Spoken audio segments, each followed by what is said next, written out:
Hey reefers, welcome back to the channel. Today we're going to be doing par measurements of my lighting. We're going to see how much par these corals are getting. As I'd mentioned previously, I've had a couple corals that had some burnt tips, and so I think they might be getting too much light.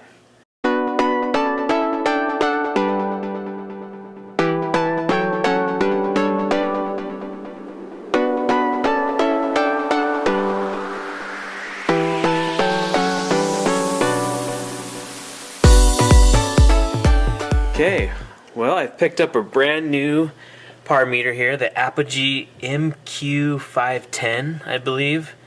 It wasn't cheap, and I don't think everyone needs to have a par meter. But I'm running some old school metal halide lights, a couple of 250 watt radium bulbs, and then 4 T5s. And my goal, because they don't make bulbs anymore, the metal halide anyway, is to run these bulbs as long as possible. So I'm going to take par readings periodically and lower the light throughout time to see if I can get over a year out of them. And I know people say the spectrum shifts too, so I don't want to run them too long. And I do have a good stock, but I want to be informed, and so that's why I got the par meter and invested a little bit of money into this. And then when I do go LEDs again, this par meter will be handy for me as I can make sure I have a smooth transition and not shock any corals. So for the par meter, I didn't pick up the little wand. I just didn't feel like, I paid $500 for the meter. I don't want to pay another $100, or maybe it's a little less than that for the wand. So I just rigged it up on this old fishnet I had laying around, and I think that'll get the job done. So a couple of things to keep in mind when I take these readings. I am running a lid. So I've got a lid on this tank, and that will probably impact par a little bit. We'll see. We'll see. What I'll do is I'll take a few readings with the lid on and a few readings without the lid, and we'll see what the differences are. And then when I measure the whole tank, I'll probably do it without the lid just so it's a little easier for me and a little quicker. Yeah, but that's the plan. Another thing about my lighting is I'm not running a magnetic ballast. These 250 watt radiums are not running on magnetic ballast. So if you're an old school reefer like myself and you know about metal halide bulbs, the radiums should be ran on M80s and they should be overdriven. So they are a little bluer than they should be, and they're being underdriven. But I still think that's going to be okay. I still think this tank is probably getting a lot of light. So the first measurement I'm taking here is on the sandbed towards the right side of the tank near the front, and I'm getting on the sandbed over 300 par. So the par's jumping around a little bit because I've left my flow on, and I'm just going to leave it on. But on average it's looking like we're pushing over 300 par to the sandbed, which is a little high. Typically you want to target on your rock with your SPS corals 250 to 350, maybe 400. Your LPS corals, it's good to hit 150 to 200, and generally if you get about 100 150 on your sandbed, then that's pretty good for your tank and for a mixed reef system. But I'm hitting 300 on the sandbed, so that's kind of a problem. A couple of these corals may be getting too much light. So one other thing I want to mention is how high the fixture is above the tank.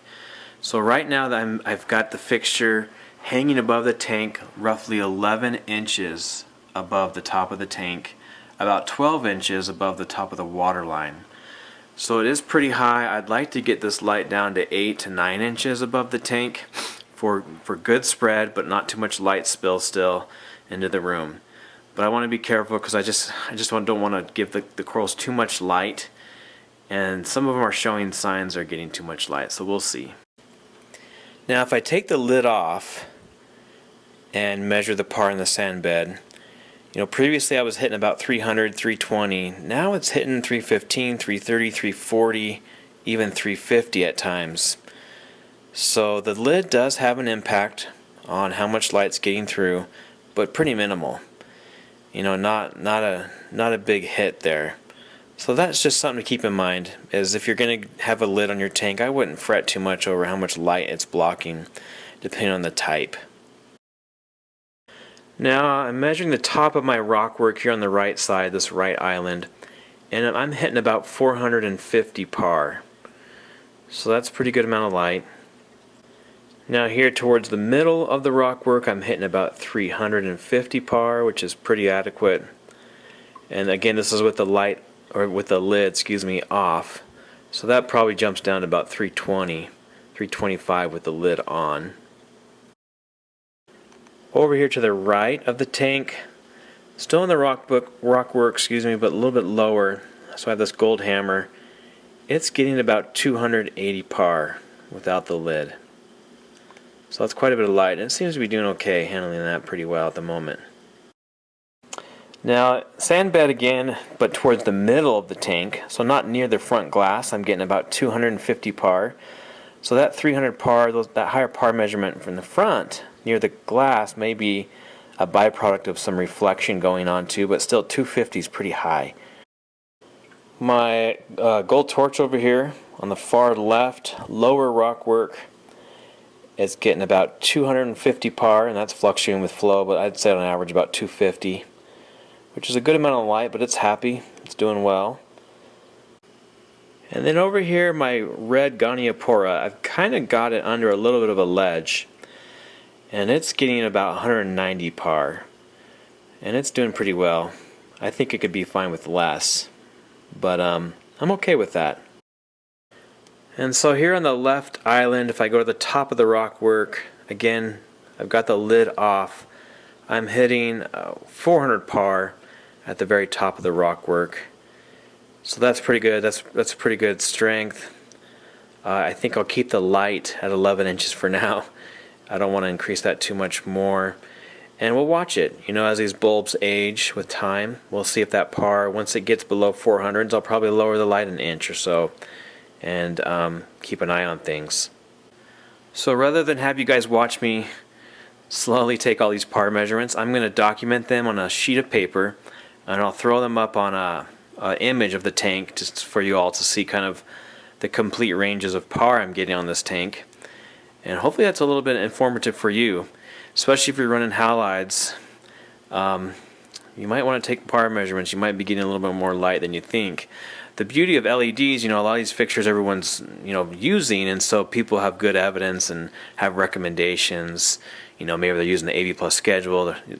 Maybe someone says, oh, I took par readings, I'm at 30%, and this is what I'm getting. So you can kind of mimic and copy that template, for example, and have safe par numbers. And so you don't necessarily have to have a par meter. But with this old school light, not many are using it, and not knowing how strong the light is, why, you know, I'm not running the optimal ballast. This has been informative. I'm actually getting a lot more par than I had anticipated, which may explain, you know, why this bird's nest, these tips are just receding and got burnt, and I lost some tissue there.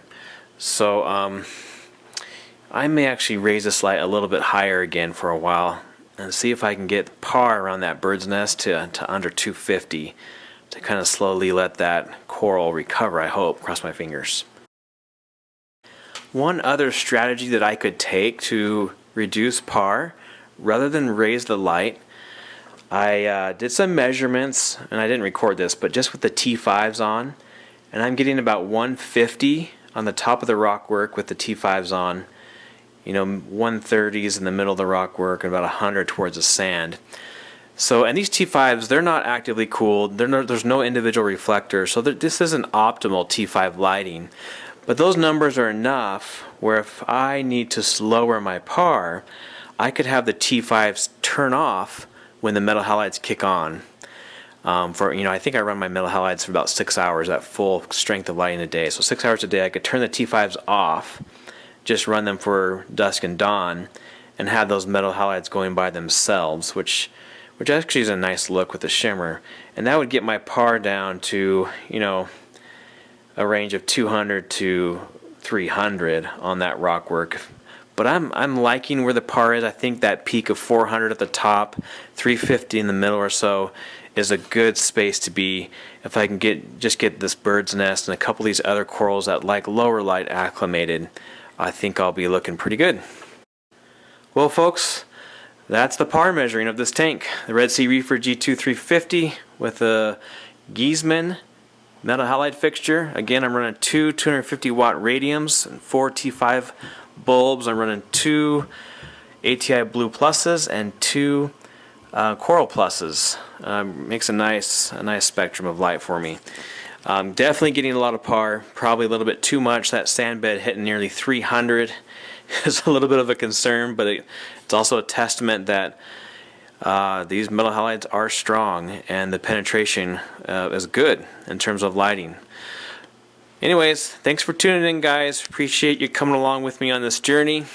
Let's hope this light can keep growing these corals, and we'll go from little frags to mini colonies soon. Take care and happy reefing. Peace.